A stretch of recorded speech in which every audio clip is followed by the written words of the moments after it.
All right, founders, it is time for another pitch deck critique and review. And this time we've got Match Point. I believe it's Match Point. This logo design is a little challenging in terms of I see what you're trying to do, but it looks like Mache Point or Mach Point, but you can fix that later. It says smarter interviews, faster hires. We're going to take a look at this pitch deck. We're going to see what we can do to help the founder improve. Before we continue, welcome to Startups.com. My name is Ed Kang. I'm the Chief Strategy Officer here. This is the new home for pitch deck critiques and reviews because I am the creator in residence here, and we're joining forces. As you know, I've been the Chief Strategy Officer for Startups.com for quite some time, but we are going to be working on pitch decks here together because all the resources, all the founders, investor directories, help, coaching, outreach, we've got it all here. If you're interested, check us out at Startups.com. But in the meantime, I'm here to help all founders with their pitch decks.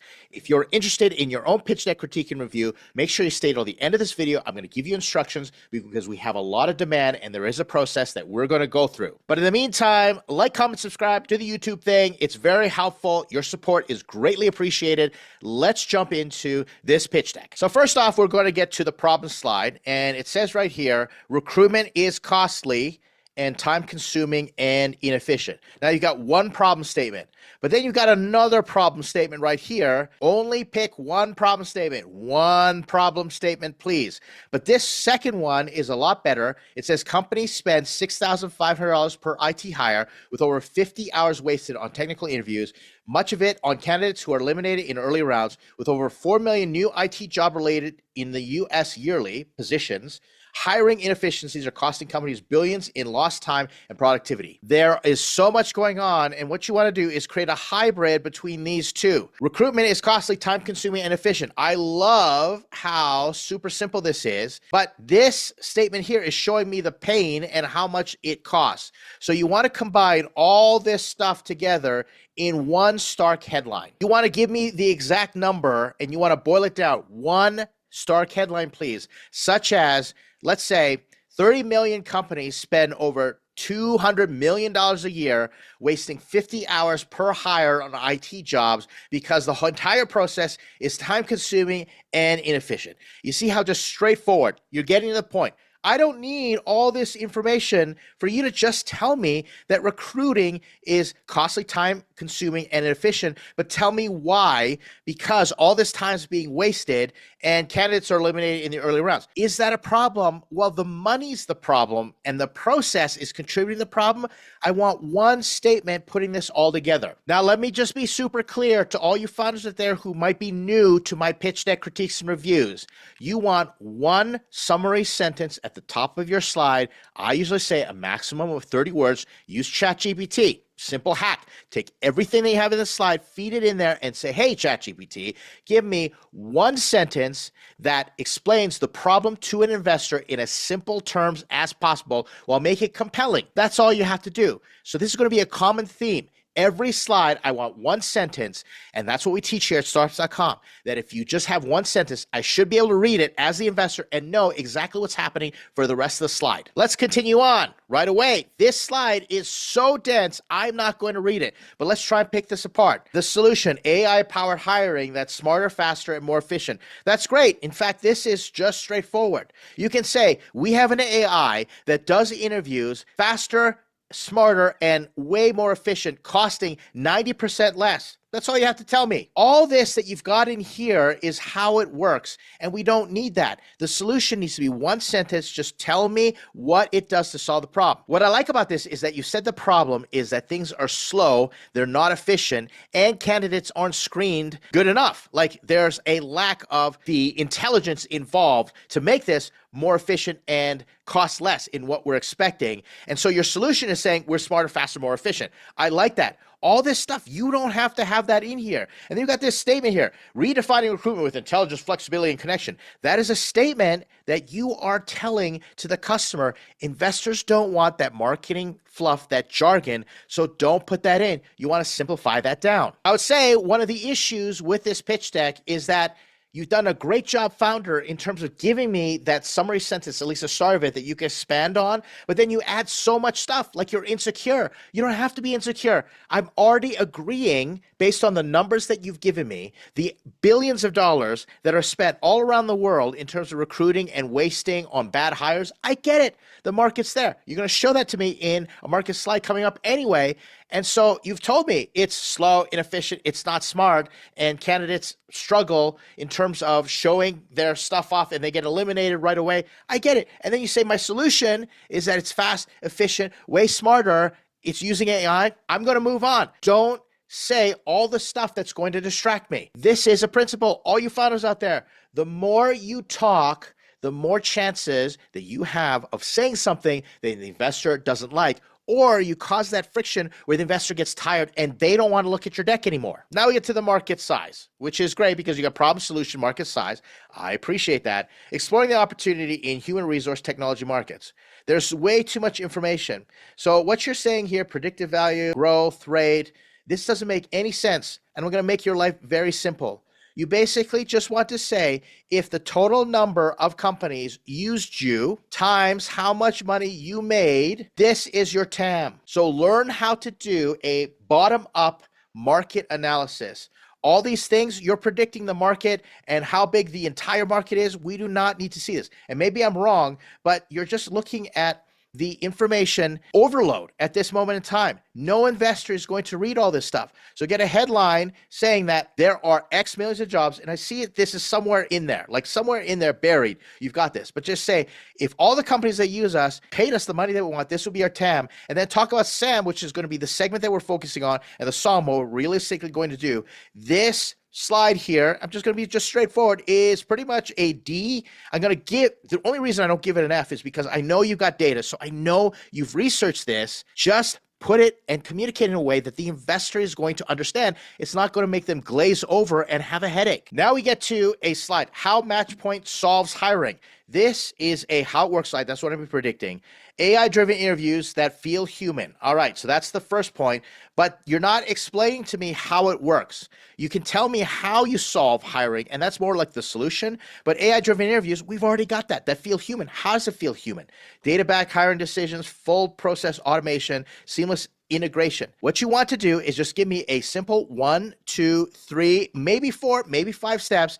And it starts with, this is how the problem gets solved from the user standpoint. How does this happen? You simulate, but are you building on top of an AI? Do they fill out a form? Do they scan all their different information? Are you feeding them specific prompts? What does the hiring manager have to do with this? You're just kind of giving me these big glitzy features, and it's not telling me anything that you are different, that you're building something different. This whole thing in future updates marketplace, we do not need to see this. I want to know how it works as simple as possible so that you build your credibility that you're building a solution that is going to actually solve the problem. Business revenue model overview, just have it straight out, start headline at the top.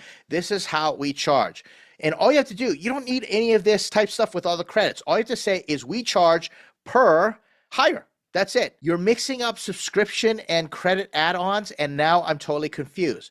So you basically want to say, we have a free tier for 1 monthly job. I would question that it's not battle tested because it has a big flag for me. But you have $80 per active job and however much, hundreds of dollars per job, etc. Fees 5%. I don't know what that means. We need to talk about this for just a moment. This slide makes me think that you arbitrarily have picked a business model because you think it's a good idea. You haven't battle tested it. You haven't researched with the competition.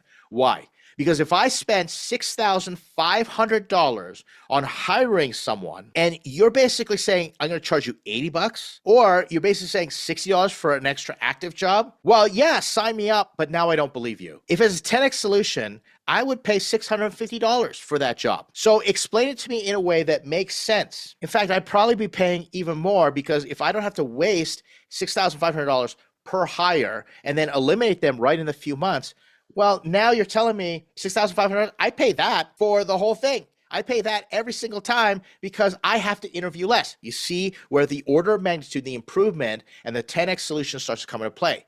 And then you've added this 5% marketplace fees. I don't know what that is. Now you're really messing with me because if I paid $6,500, but I have to pay 5% of their total salary, let's just say that now I'm paying someone like an IT person $200,000 and 5%, that's $10,000. So which one is it? So again, you have not made your business model clear or communicated in a way that gives us confidence as investors that you understand what the market is willing to bear. And therefore, you have to do your research and you have to battle test your assumptions. Even if you're just going and saying, we've researched this and our research is the battle testing. Strategic market entry into the USA. And this, I'm going to believe, is the go-to-market strategy. And again, we're missing this big headline up at the top explaining what your strategy is and why customers are going to care.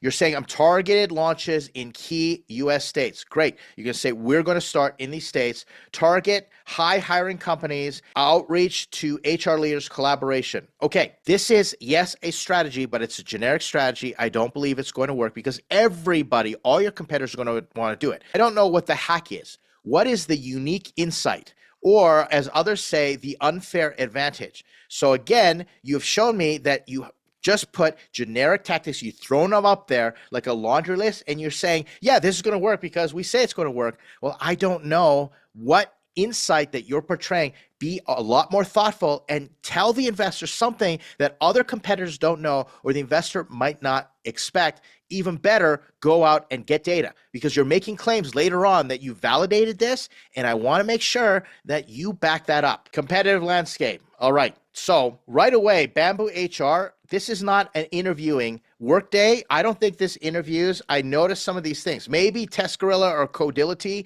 it explains it, but you've got way too many competitors. And I like this headline. Make it bigger. The only AI hiring solution with full multi-round assessments, adaptive interviews. Okay.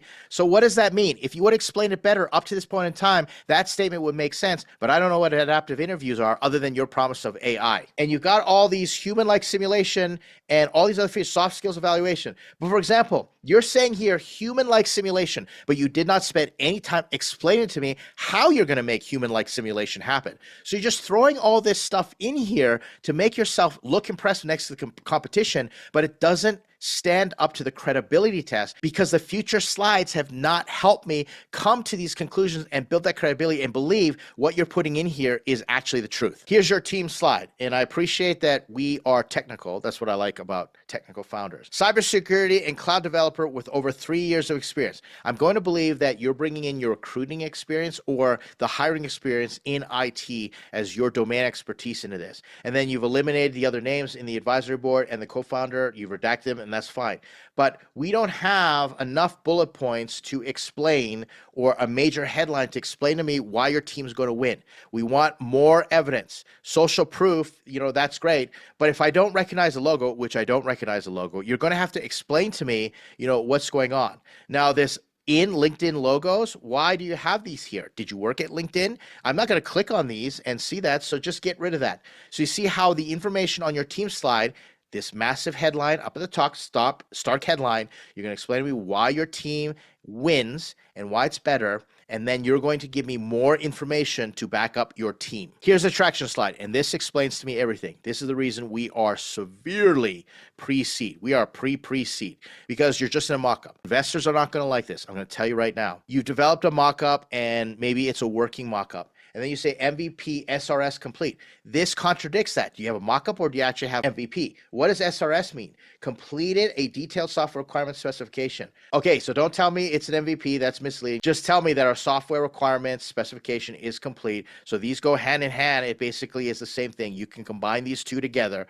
And then you have dozens of HR and technical leaders interviews. Conducted extensive interviews.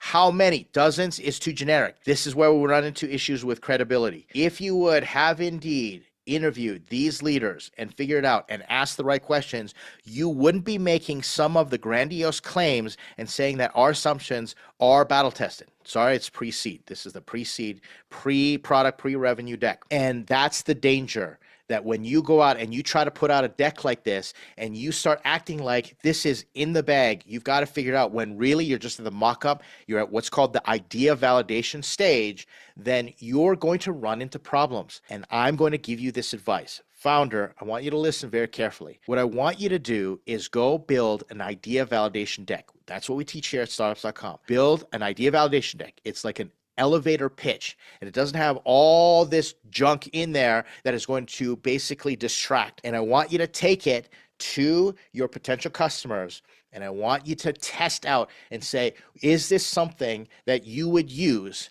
How about this, that? Would you pay for it? Where's this going to break? Because if you legitimately have those HR leaders that are willing to talk to you because you've got technical domain expertise there, you've got experience in the field, well, then that data should be easy to get. Unless you're not telling me the truth, unless you're just making it up and saying, we've done dozens, but really you've just talked to maybe a couple coworkers. Do not fake it until you make it at this stage. Legitimately go out and then tell the investor, this is how many people we've talked to. These are the interviews. Look at the data. These are the companies that we've talked to, Fortune 500s. This is how many potential HR hires that they represent. Go back to idea validation and get that validation from the actual market by talking to real people. You are not ready to pitch this. You are not ready to raise funds, even at a pre-seed, because I'm so incredulous of your story. You've lost me with so many details. And I'm saying this with all the encouragement in my heart. The fact that you're going out there, being courageous to come here and show me this deck, put yourself out there, that you're willing to dream of this solution. Clearly, you've thought about it. That's fantastic. But AI is expensive. And there's a lot of competition that's going on out there. And if you've got that edge and you can go in the market and validate and talk to real people, that is going to help you a lot. I believe that any founder can do it. I say this over and over again. You have a better than 0% chance.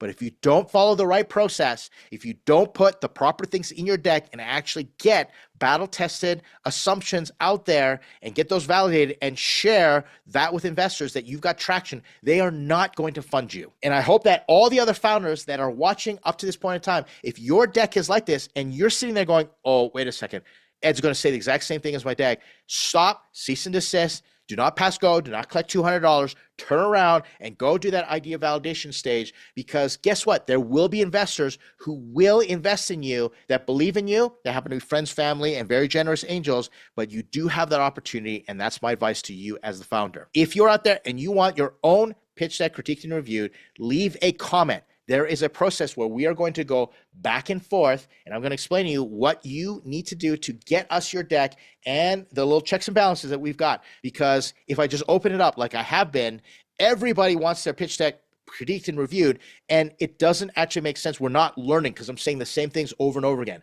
So that's the reason there's a bit of an intake process. I'm going to make it a little more difficult for you to do this, especially here at Startups.com. If you're a member at Startups.com, well, you get priority. So we're going to take care of you, and there are many other ways to get feedback in your deck. I'll be your advisor, and I'm just going to give it to you straight, but that's the process. So you heard it here. I appreciate you checking out this pitch deck critique and review. Welcome to the new home. There'll be more pitch deck critiques to come. Thanks for hanging out. I'll see you in the next video.